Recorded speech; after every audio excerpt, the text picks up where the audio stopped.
გიმრად ყავს პირველი არხის ანალიტიკური სამსახურის ხელმძღვანელი გიორგი გიმრაძე.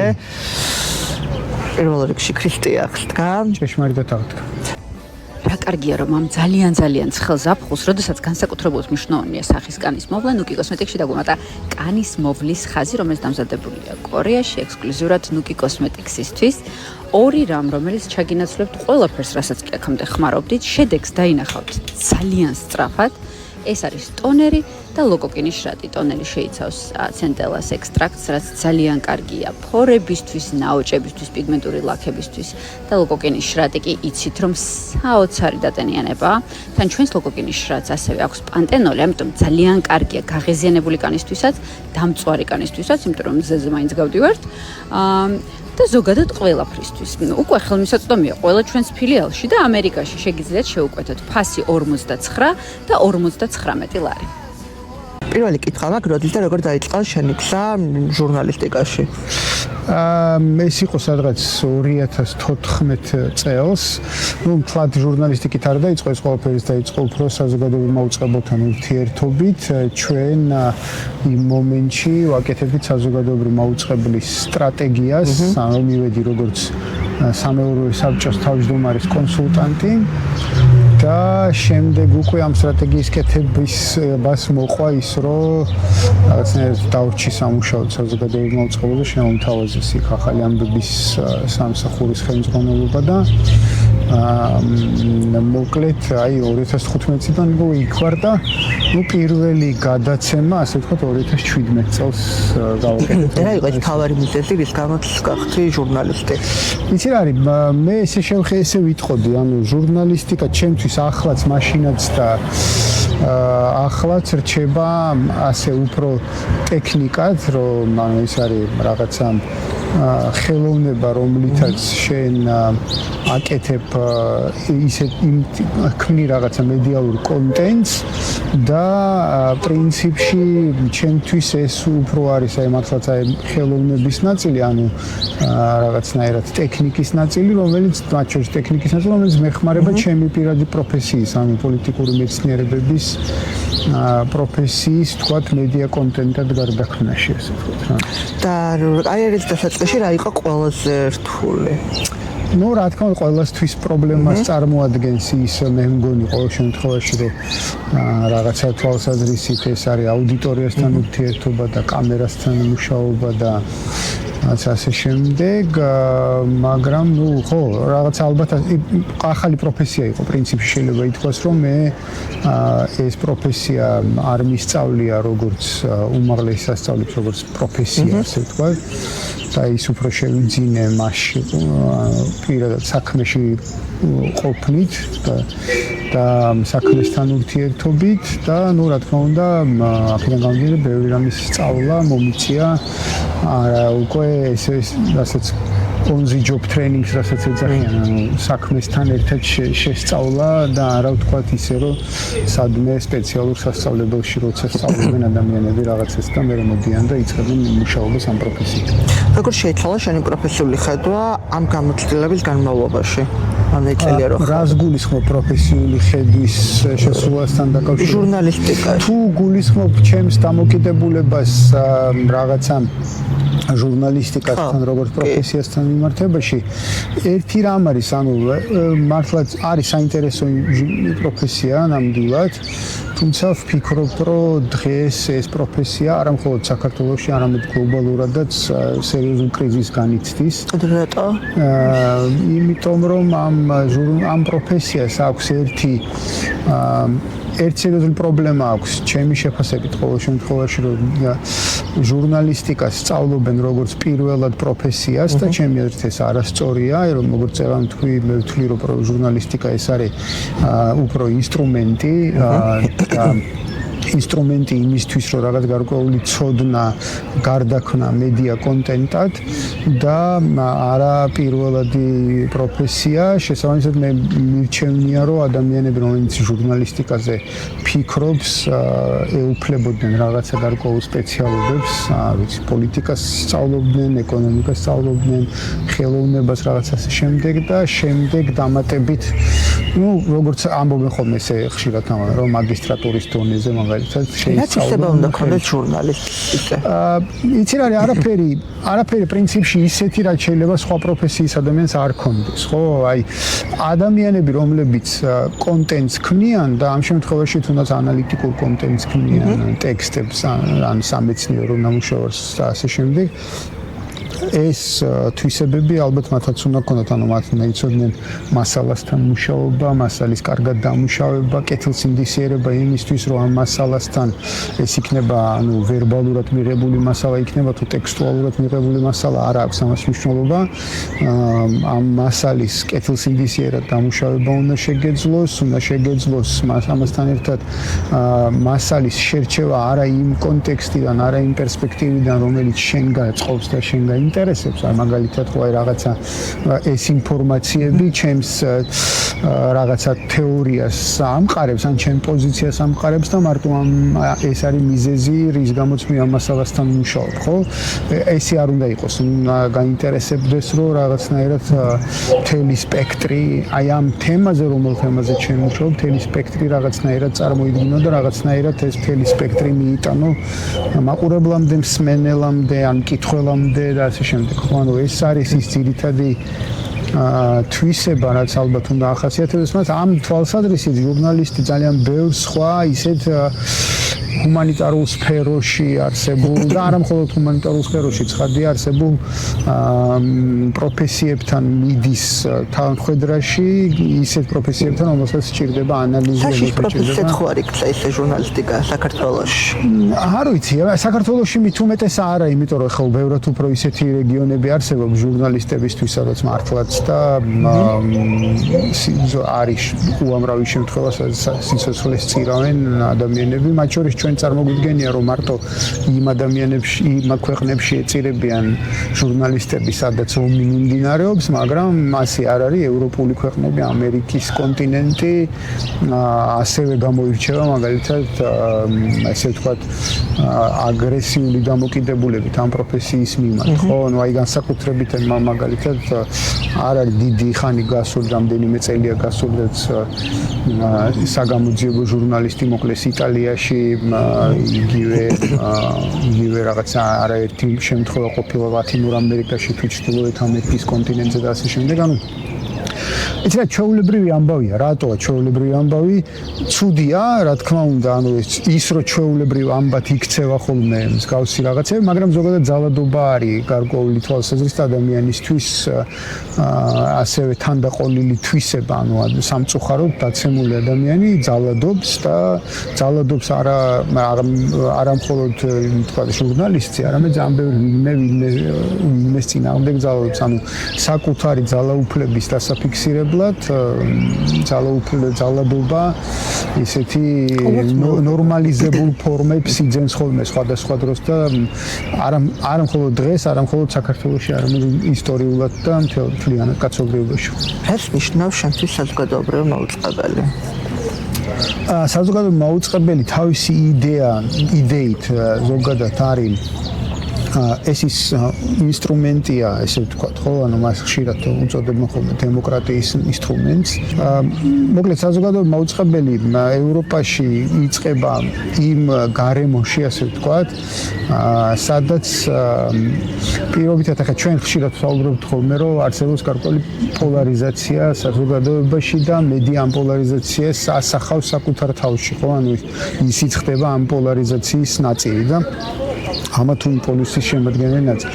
და რატო ხდება ეს ასე? იმიტომ რომ რეალურად მედია განსაკუთრებით მე-19 საუკუნის შუა რიცხვებიდან მოყოლებული იდეაში არის პარტიული, ესე ვთქვათ, მედიუმი, ანუ პარტიები ქმნიან საკუთარ გაზეთებს და იწყებენ საკუთარი, ვთქვათ, ღირებულებების იქ დემონსტრირებას და ასე შემდეგ. ანუ პირველი ჟურნალისტი, მაგალითად, აი რო ავიღოთ კარლ მარქსი ჟურნალისტი იყო და სტატიებს წერდა და ასე შემდეგ. მე დანარჩენებიც, ან ჩვენ ვისაც ვიცნობთ მაგალითად ქართულ, ესე ვთქვათ, საზოგადოებრივ მოღვაწეებს მე-19 საუკუნეში, ისინი ყველა აი ამ რაღაცა ძირითადად აი ამ გაზეთების ფურცლებიდან ურთიერთობდნენ საზოგადოებასთან. ანუ რეალურად პოლარიზება იყო თავიდანვე, ესე ვთქვათ, თავიდანვე აი უხსოვარი დროიდან კი არა, იქიდან როდესაც პოლიტიკური პარტიები ჩნდება, როდესაც რესპუბლიკა ჩნდება და როდესაც ძალაუფლების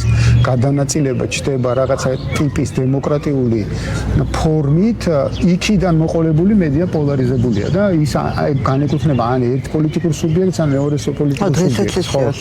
და ეს ასე გრძელდება და ეს ჩვეულებრივი ამბავია მედიისთვის, ასევეც რო ვთქვათ. საქმე იმაშია, რომ ამ გარემოში უბრალოდ ხდება ესეთი გადაწყვეტილება, რომ მოდი ესე ვთქვათ, რომ არა ერთი კონკრეტული პოლიტიკური სუბიექტის პერსპექტივიდან და მისი ალტერნატიული პოლიტიკური სუბიექტის პერსპექტივიდან მივაწოდოთ საზოგადოების ინფორმაციას, არამედ შევქმნათ მედიუმი, რომელიც ამათ შორის იქნება, არ იქნება არც ერთის, იქნება საზოგადოების ინსტრუმენტი და ამ საზოგადოებრივი ინტერესის პერსპექტივიდან მოახდენს ინფორმაციების გაშუქებას და შესაბამისად იქმნება საზოგადოებრივი მაუწყებელი. ანუ საზოგადოებრივი მაუწყებელი არის რაღაცა ტიპის ესეთი გაშუალებული მედიუმი, რომელიც არ ეკუთვნის იმ აქტორებს, რომელ აქტორებსაც აქვს პოლიტიკური, ასე ვთქვათ, სტეიკი, ანუ თავისი პოლიტიკური მიზანი გააჩნიათ და შესაბამისად და განყენებულია რა მათი პოლიტიკური მიზნებიდან ახდენს რაღაც გარკვეულ აკუმულაციას ინფორმაციების და ამისთვის იქნება რეალურად საზოგადოებრივი მაუწყებელი. ოღონდ რაც უფრო დრო გადის, ამგვარი ფორმა სულ უფრო რთული ხდება საზოგადოებრივი მაუწყებლებისთვის, იმიტომ რომ პოლარიზაციის ხარისხი იცვლება. აი მაგალითად იმ ძველ დროში, რომელიც ვახსენეთ, ხო? როდესაც მაგალითად მე თქვა დავწერდი ჩემს გაზეთში რამეს შენი პოლიტიკური ჯგუფის წინააღმდეგ, ხო? და შენ გაგიჩნდებოდა სურვილი, რომ მე რაღაცა არ მეთანხმები ამას, მე გაძლევდი შესაძლებლობას, რომ შენი სტატია, შენი პოზიცია ჩემს გაზეთში გამოგექვეყნებინა.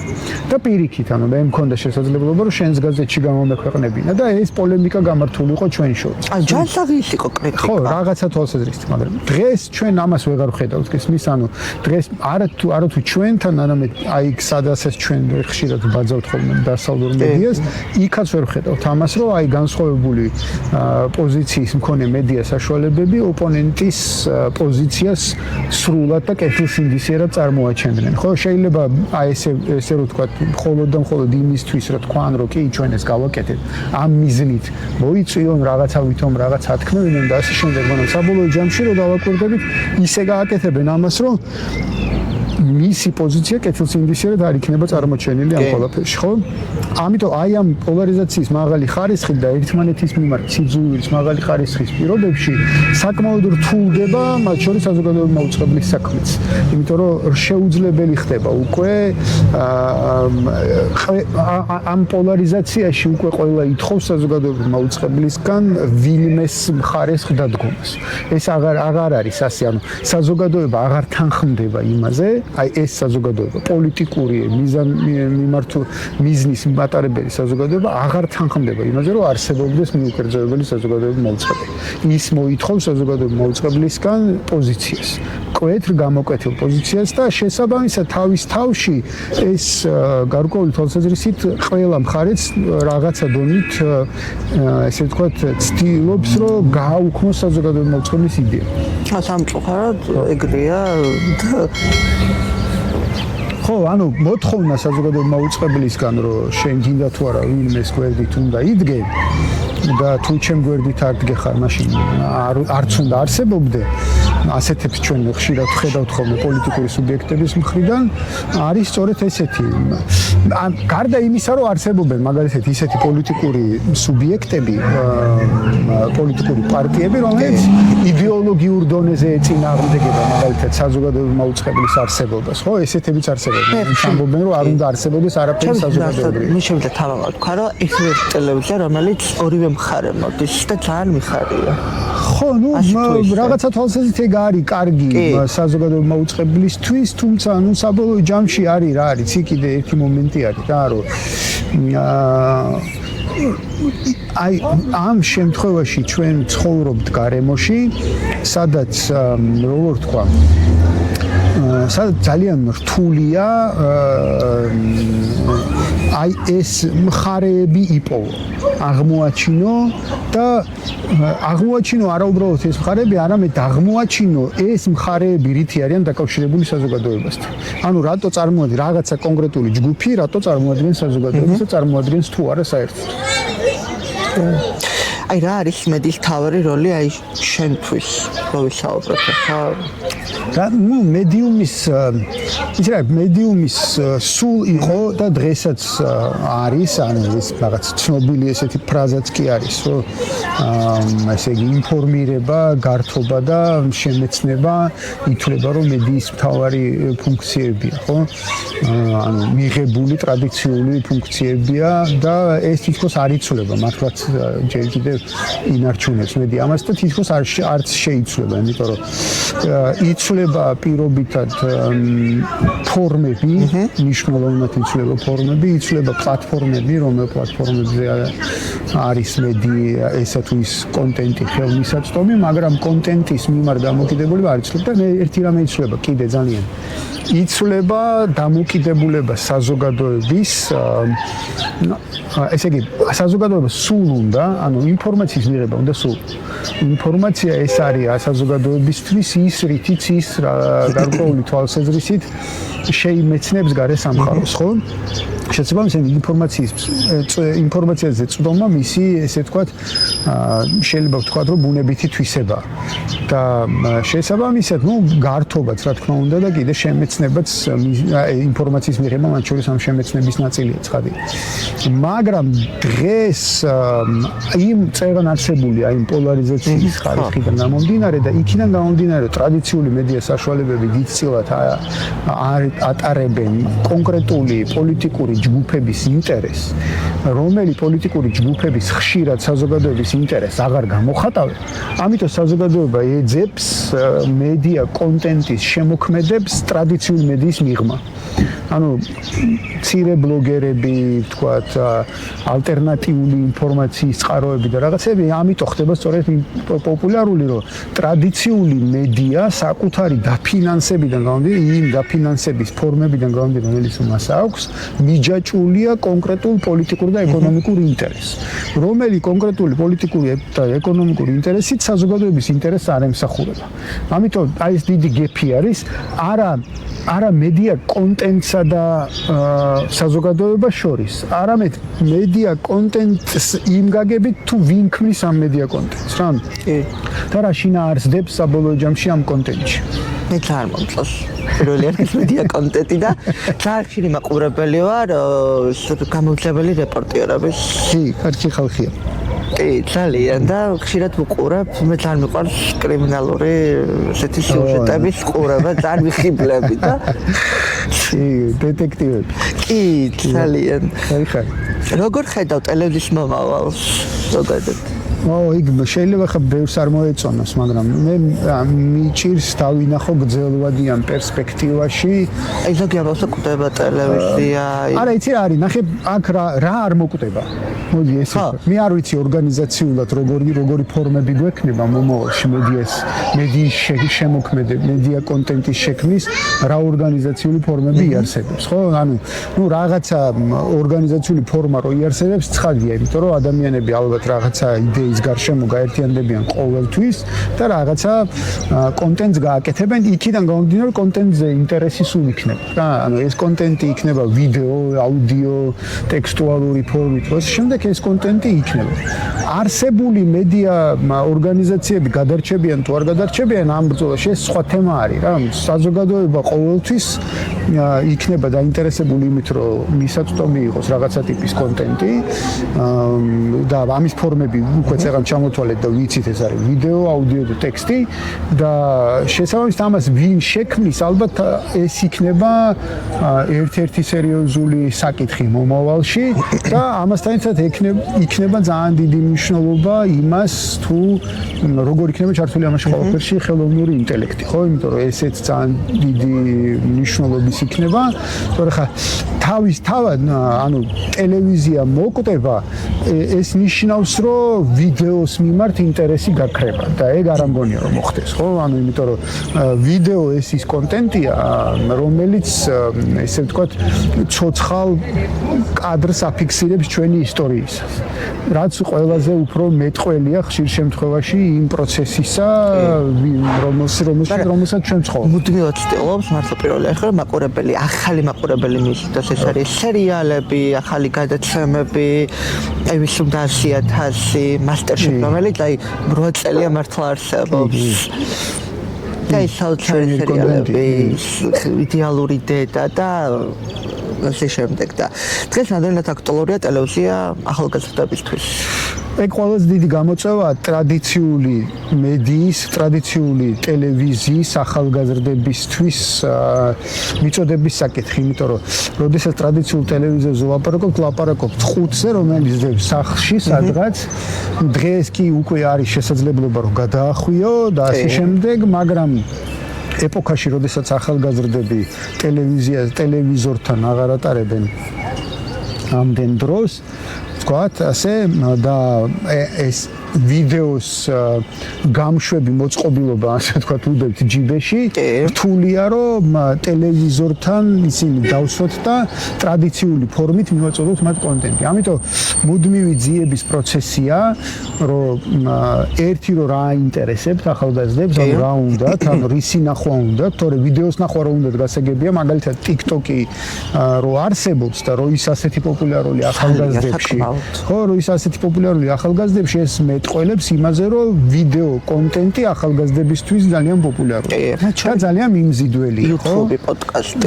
კი, თუმცა აი მაინც რაღაცნაირად არის ის მომენტი, რომ YouTube-ის პოდკასტები უფრო ცოტა საშუალო ასაკისა და უფრო მაღალი ასაკის მომხმარებელზე ორიენტირებულია, ვიდრე თქვათ უფრო თინეიჯერებზე და ასე შემდეგ. მე ვარ იმ ახალგაზრდებში მოგონდარჩენი, ვინც მართლა ტელევიზორთან აი სულ ვარ. ხო, ნუ არა, ეგ სულ იქნება, ალბათ ანუ სულ იქნებიან ადამიანები, ვისაც ძალიან ენდობება ტელევიზიაში მუშაობა, ტელევიზიის საქმის კეთება, ტრადიციული ფორმით ამის ყველაფრის კეთება და ასე, ალბათ სულ იქნებიან ესეთები, იმიტომ რომ როგორც მაგალითად ხო არსებობს ადამიანები, რომლებიც ვერ ეშვებიან თეატრს და ძალიან კარგია რომ ვერ ეშვებიან. ჩვენ პირიქით, ანუ ეგეთი ადამიანები რო არ არსებობდნენ, ვინც ვერ ეშვება თეატრს, თეატრი არ იქნება, აღარ იარსებებდა, ხო? ამიტომ შესაბამისად იმ ადამიანებზე დგას სწორედ ეს ხელოვნება, რასაც თეატრი ქვია, რასაც კინო ქვია და კინოში სიარული ქვია და ასე შემდეგ. მაგრამ მე ვამბობ იმას, რომ ანუ როდესაც შენ ხარ მაგალითად საზოგადოებრივი მაუწყებელი, ხო? ანუ შეიძლება კონკრეტულმა კომერციულმა მაუწყებელმა უარი თქვას რაღაც მომენტში, გადაწყვიტოს, რომ იცი რა, ჩემი აუდიტორია რაღაც ძალიან ფოკუსირებული აუდიტორია მყავს და აი ამ ფოკუსირებულ აუდიტორიაში აი ეს კონკრეტული ჯგუფის სეგმენტი. ხო, აი ეს კონკრეტული სეგმენტი მაინტერესებს და ამისთვის ვაკეთებ კონტენტს და ამ შესაბამისად ეს რადგან მარტო TikTok-ს მოიხმარს, მარტო TikTok კონტენტს გავაკეთებ და მეც არაფერს აღარ გავაკეთებ, ხო? ამის გაკეთების უფლება საზოგადოებრივ მაუწყებელს არ აქვს, იმიტომ არ აქვს, რომ ის ამ კონკრეტული სეგმენტის თვის არ იქმნება მხოლოდ, ის იქნება ყველასთვის. რადგან ყველასთვის იქმნება, შესაბამისად მას უწევს კეთება ისეთი კონტენტის, რომელსაც მოიხმარს ერთიც, მეორეც, მესამეც, მეოთხეც და თან ამასთან ერთად მას აქვს ვალდებულება, რომ ყველას მიწვდეს. არ აქვს ასაკმშრომლობას ქეს და ამიტომ ეს საზოგადოებრივ მაუწყებლის წინაშე არსებობს ბევრად უფრო სერიოზული გამოწვევები, ვიდრე ნებისმიერი სხვა კომერციული მაუწყებლის მიმართ. როგორც არ უნდა კარგად, ანუ იმიტომ მაგალითად რო ხო, ანუ ხშირად შესაძლებელია ცალკეული კომერციული მაუწყებლები, იმიტომ იყვნენ უფრო მეტად პოპულარულები, რომ სეგმენტირებულია. კონკრეტულ სეგმენტზე ორიენტირებულ კონტენტს აკეთებს. თუ შეიძლება ეს რაღაცა სეგმენტი, აი მაგალითად ავიღოთ, არის არის 100 ადამიანი, ხო? და მე გადავწყვიტე, რომ აი რაღაცნაირად 40 კაცის ინტერესი ვიცი ამ 100-დან და ამაზე ორიენტირებულ კონტენტს გავაკეთებ, ხო? შეიძლება ეხლა რა მაგალითად ვყვები ჩვენს საზოგადოებაზე პირდაპირ გადაიტანო ეს მაგალითი. 40 კაცის კონტენტს მე ვაკეთებ. მე ეს 40 კაცი ყველა ვარიანტში ამ კონტენტს შეხედავს, იმიტომ რომ მისთვის გაკეთებული კონტენტი. მამაჩი მე ტაიმაუტს ხურასურასა. ხო, კი ბატონო. და მეორე ჯგუფი იტყვის, რომ აი მე ეს 10 კაცი მაინტერესებს. ამასიდან და იმათისთვის გავაკეთებ. ხო და ესე დაინაწილებენ ამას კაცს, ის ამისთვის გაგდებს, ის ამისთვის.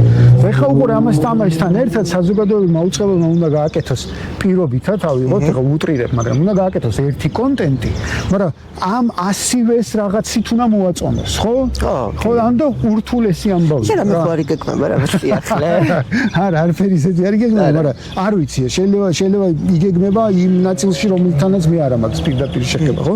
მაგრამ ისე ამბობ, ანუ ამ და რთულია ეს, რომ 100 ადამიანში შენ ისეთი რამე შექმნა, რომელიც სეგმენტირებული არ იქნება, მკვეთრად გამოკვეთილი არ იქნება, რომ ამისია და ამისია და ასე შემდეგ და თან რაღაცნაირად ყველას რაღაცას ეტყვის. აი რა უნდა შეიცვალოს ტელევიზიამ, რომ დარჩეს მარტო ეს საინტერესო მუდმივად. ტელევიზიამ რო არა, ნახე მე არ უნდა შეცვალოს ერთი რამე გასააზრებელი გისმის, რომ ერთი პირველი ძალიან კარგად უნდა ესმოდეს არაუბრალოდ სურვილები საზოგადოების. არამედ საჭიროებები კარგად უნდა ესმოდეს რა, ანუ რა სჭირდება დღეს ამ კონკრეტულ მომენტში, ამ კონკრეტულ ისტორიულ პერიოდში, ამ კონკრეტულ ისტორიულ კონტექსტში და მათ შორის თუ პოლიტიკაზე ვილაპარაკებთ, იმ გეოპოლიტიკურ კონტექსტში რა სჭირდება საზოგადოებას, რა ტიპის ინფორმაციების მიღება სჭირდება, რა ტიპის ასე ვთქვათ, ინფორმაციების გადამუშავება და გადააზრება სჭირდება მისთვის, რომ ის კარგად ანუ მაგალითად მის კეთილდღე რომ ინფორმაცია რა არის, ხო ინფორმაცია არის კეთილდღეობის ნაწილი. ინფორმაცია რომელსაც მე ვიღებ დღეს ამ შემთხვევაში მეხმარება იმაში, რომ მე ჩემი ხვალინდელი დღე დავგეგმო, როგორი ცუდი ინფორმაციაც არ უნდა იყოს. ეს ხო, ანუ ერთი შეხედვით თითქოს ახლა კეთილდღეობა შეიძლება ისე ჟღერდეს, რომ მაშინ სულ ყველაფერი კარგი უნდა მითხრა, ხო? მაგრამ არა, ამაზე ხო არ ვლაპარაკობთ, ანუ კეთილდღეობა ამ შემთხვევაში გულისხმობს იმას, ინფორმაციის მიწოდებასთან ერთად, რომ მე ვიცოდე რა შეიძლება დამემარცხოს, საიდან შეიძლება მემუქრებოდეს საფრთხე, საიდან შეიძლება ვიშო, ანუ რაში შეიძლება მივიღო ბენეფიტი და ასე შემდეგ და ასე შემდეგ. ანუ საინფორმაციო პერსპექტივიდან დანახული კეთილდღეობა, აი ეს არის. და ეს არის თავარი გამოწვევა იმისა, რომ ჩვენ გავიაზროთ რა საჭიროებების წინაშე დგას თანამედროვე საზოგადოება იმ თანამედროვე ეპოქაში და ყოფაში, რომელშიც ჩვენ დღეს ვხართ. ძართულია რა, აი წამყვარმა შეიკავოს ეს ემოციურობა, როდესაც ხდება თქვა და აი გარბევან კვლევა რთულია, ეგ რა არის, ეგ რთულია, ცხადია, იმიტომ რომ ემოციები ეს ადამიანები ემოციურები ვართ ხშირ შემთხვევაში. ანუ მაყურებლამდე არ მივიდეს ის ემოცია, ხო? ხო, ეგეც არის, მაგრამ ზოგჯერ შეიძლება მისატანიც იყოს რაღაც გარკვეული ემოცია, იმიტომ რომ რაღაცა იცი როგორ არის, ანუ რაღაცა არ მესმის რა რაციონალურად. რაღაცები არის, რაც რაციონალურად არ მესმის. ნუ ან არ იწევს ეს ან რაღაცა კონკრეტული რაციონალური ახსნა, რაღაცა კონკრეტული პროცესის რაციონალური ახსნა არ იწევს ჩემში იმ შესაბამის რეაქციებს, რომელიც უნდა გამოიწვიოს. ამ შემთხვევაში შესაძლოა ემოციური ფონის შექმნა და ემოციების აპელირება იყოს კარგი ინსტრუმენტი იმისთვის, რომ ადამიანთან მიდე. მაგრამ ამ შემთხვევაში ამასთან ერთად ეს არის რა ძალიან დიდი მნიშვნელობის არის ის, რომ ჩვენ ემოციებში არ დავტოვოთ ადამიანებში. აი მაგალითად რომ მოვიხმოთ, ხო? ანუ რაღაც პერიოდის წინ იყო ძალიან პოპულარული მედიაში ვირტუალური რეალობის გამოყენება. აი სათვალეები რომ დაიწყეს ამის გამოგონება და რაღაცა ძალიან პოპულარული რო გახდა და ასე შემდეგ, მედია საშუალებების დასავლეთში ფიქრობდნენ იმაზე, რომ როგორ მომხდარიყო მაგალითად ამ ინსტრუმენტების დანერგვა მედიაში. და აი მაგალითად უნდათ ხოლმე რომ აი შენ რო ამერიკაში რო ცხოვრობ და ახლო აღმოსავლეთში რო ომია და ამ ომს რო ვერ შეიგრძნობ და სათანადოდ მაგალითად სათანადო რეაქციები არ გაქვს ამ ომთან დაკავშირებით მე შენ ვირტუალური რეალობის საშუალებით გამოგზაურებ მაგალითად დამასკოში ან სადღაც კიდე სხვა ქალაქში ან რაღაცა არ ვიცი ბეირუთში ან სადღაც და განახებ იქ რა მოხდა ამ დროს აი კონკრეტული შემთხვევა რომ მოხდა რომ დაიბომბა მაგალითად ხო ამას ვიტყოდი რა სტუდიაში განახებ ეს ხო ეგ სტუდიაში განახებ ერთია მაგრამ წარმოიდგინე სათვალეები გიკეთია ვირტუალური რეალობის და ხარ დამასკოში ან ხარ ბეირუთში და ამ დროს იბომბება ეს ხო აი როგორც ადრე იყო 3 ტელევიზორში ხო ანუ და იბომბება ეს ოღონდ ეს ამბავი გუში მოხდა ნამდვილი ამბავი ანუ კი არ მოვიგონეთ კი არ კინო კი არ გადავიღეთ რაღაცა ესეთი რა ავაწყეთ ვირტუალურ რეალობაში მართალია მაგრამ ანუ მოგონილ ამბავს კი არ გიყვებით გუშინ დაიბომბა და იქ ბავშვები გაიხოცნენ რაღაცას შემდეგ და შენ მე ვცდილობ რომ გამოგზაურო და თითქოს რაღაცა ისეთია რომ რა მაგარია რა კარგი ინსტრუმენტის გამოყენება ადამიანები მართლა რომლებიც მოშორებულები არიან ომის ტრაგედიას და ვერ გრძნობენ ამ ომის ტრაგედიას მოდი მათ შევაგრძნობინოთ მაგრამ აქ ხომ მეორე ამბავია მე ჩვენი ამოცანა რა არის ადამიანებმა არაუბრალოდ ემოციურად გაიაზრონ ომი არამედ გაიაზრონ მისი რაციონალური მდგენელები ხო რა იწევს როგორ იწევს რა შედეგები შეიძლება მოიტანოს და ასე შემდეგ და ასე შემდეგ ბევრ სხვადასხვა ასპექტში ჰუმანიტარულის გარდა კიდე დანარჩენ ბევრ სხვა ასპექტში რა შეიძლება გამოიწვიოს ამიტომ თუ ჩვენ ადამიანებს დავტოვით მარტო ემოციურ ნაწილში აი სათვალეები გავუკეთეთ და ვანახეთ ეს ემოცია და განვაცდევინეთ და ჩავაგდეთ ამ იმაში რა ქვია მაგას ამ ემოციურ შოკში მე როგორ ვახერხებ მისთვის ავხსნათ აი ეს რაღაცა ნაწილები ავხსნათ რაც მნიშვნელოვანია იმისთვის რომ მან იცოდეს რა მოხდა ეს რამდენად რთულია ობიექტურობის შენარჩუნება ობიექტურობა იცი რა არის მე ზუსტად მაგაშია საქმე რომ აი ჩემი დამოკიდებულება ჟურნალისტიკის მიმართ არის ასეთი რომ ჯერ ერთი რომ ადამიანი არ შეიძლება იყოს ობიექტური ვერ იქნება ადამიანი ობიექტური იმიტომ რომ ადამიანი სულიერი არსება მას აქვს წევან რაზეც ვილაპარაკეთ ის რაც ემოციები არის და მას აქვს ყოველთვის გააჩნია ეს რაღაცა პერსეფციები ანუ იქიდან გამომდინარე ის რაღაც გარკვეულ ინფორმაციებს ფლობს გარკვეული კონტაქტები აქვს გარკვეული ასე ვთქვათ ჯაჭვი არსებობს სხვა ადამიანებთან ურთიერთობის გარკვეული აღქმა არსებობს რეალობის და ასე შემდეგ აქედან გამომდინარე აბსოლუტური ობიექტურობა იქნება შეუძლებელი შეუძლებელი ამოცანა ადამიანს დაუსახოთ ის რომ ხომ იყოს ობიექტური და თუნდაც საკუთარი და შენ გინახავს ეგეთი მე არ მინახავს ეგეთი ან მე არ მინახავს აბსოლუტურად ობიექტური ჟურნალისტი იმიტომ რომ შეუძლებელი ადამიანი ან ობიექტური ერთი ჩემი მასწავლებელი ამბობდა ხოლმე ის რამის რომ ობიექტური არისო სკამი მაგიდა იმიტომ რომ მას არ აქვს არც ემოცია არც გონება არ შეუძლია აზროვნება და შესაბამისად ობიექტურია რეალობასთან მიმართებაში არის ობიექტური აი აქ დავდეთ და ამ რეალობას რომელიც მასზე ზემოქმედებს ობიექტურად აღიქვამს მიზიდულობის ძალას ასე შემდეგ ამ ყველაფერს ის ობიექტურად აღიქვამს და ადამიანი აი აქ რომ ეხა მე და შენ როსივართ მე და შენ ამ ობიექტურ ამ რეალობას სხვადასხვანაირად აღვიქვამთ მე შეიძლება მცივა შენ შეიძლება არ გცივა ისე როგორც მე მცივა შენ ჩემი ხედვა უფრო აი მიმართულებით არის აი ესე ვთქვათ აი რაკურსი ამ ხედვის შენი ხედვა იმ მიმართულებით არის შენ იქიდან მომავალ საფრთხეებს დაინახა უფრო კარგად მე იქიდან მომავალს ამ პირიქით იქიდან თუ რამე სიკეთე წამოვა ჩვენს ხარეს მე უფრო პირველი დავინახავ და შეიძლება მიგახედო და ასე შემდეგ ეს ის ანუ ჩვენი ხედვა იქნება ყოველთვის სუბიექტური იმიტომ რომ მე ასე ვზივარ მე ვერ ხედავ ახლა ამ წუთას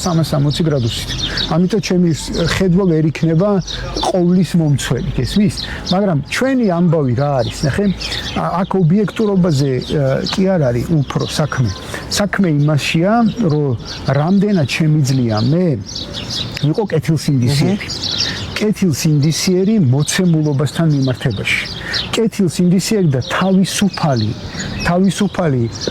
სხვისი ინტერესებისგან გესმის ანუ მე რამდენად ვიაზრებ იმას რომ რასაც მე ვაკეთებ ეს სწორია ამის კეთება არის სწორი რასაც მე ვაკეთებ და არა და ამას არ ვაკეთებ იმიტომ რომ ეს ვიღაცის ინტერესებს ემსახურება გესმის და მე ვიღაცის მსახურებაში ვარ ანუ ეს არის ძალიან დიდი მნიშვნელობის დღეს რომ შენ შეგიძლია თუ არა და ხარ თუ არა თავისუფალი სხვების ინტერესების გატარებისგან ისმის? იმიტომ რომ ობიექტი მართლა ვერ ვიქნები ობიექტური.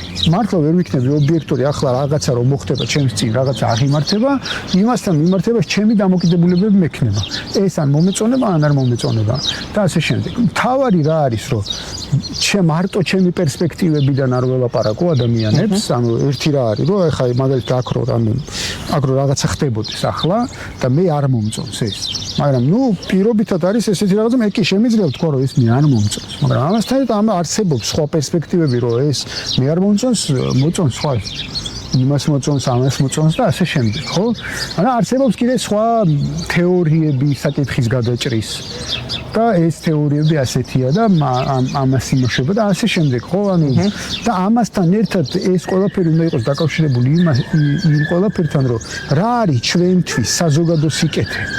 საზოგადო სიკეთე როგორ გვესმის და რა არის და რა ემსახურება თუ არა ესა თუ ის პროცესი საზოგადო სიკეთის დადგომას. აი ბოლო კითხვა მაქვს, რა ზეთყოდი ადამიანს ვინც ახლა ფიქრობს ჟურნალისტიკაში მოსვლას?